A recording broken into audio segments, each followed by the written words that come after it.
Purtroppo non sono arrivati dalla ditta Pfizer, noi speriamo arrivino domani perché abbiamo urgenza che questi arrivino. Dopo il taglio improvviso del 53% nelle consegne dei vaccini Pfizer, la rabbia del governatore, di timori delle aziende sanitarie, le 3.510 dosi, già dimezzate rispetto a quanto preventivato fino all'altro ieri, erano attese per questa mattina al centro di raccolta di Vittorio Veneto, ma nel super freezer a meno 80 gradi oggi non è arrivato nulla. Noi speriamo che domani arrivino, altrimenti domenica andremo veramente in grossa difficoltà. Ne erano previste 7.000 di dosi questa settimana, sufficienti sia per i richiami che per immunizzare oltre 6.000 sanitari nel V-Day previsto sabato 23 e già annullato, oltre ad altre 1.172 persone tra operatori dei centri servizi e disabili.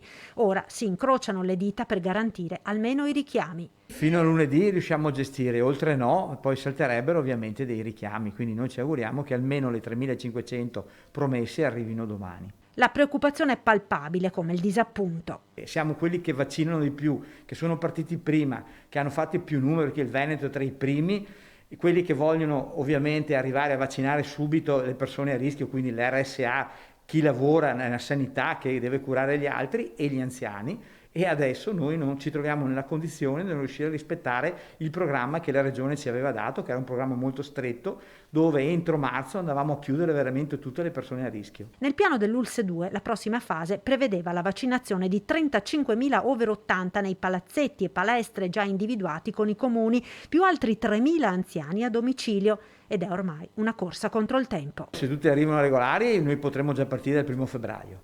Se non arrivano chiaramente andremo a slittare, ma questa sarebbe veramente, io lo dico, una rovina, perché noi abbiamo persone anziane che sono quelle più a rischio, l'abbiamo visto purtroppo con i decessi nell'RSA in ospedale, tutte persone over 75-80, sono le più fragili con più patologie, quindi abbiamo bisogno di fare i vaccini per salvare vite umane, perché ormai ci rendiamo conto che l'unico modo per salvare le persone da questo maledetto Covid è fare la vaccinazione.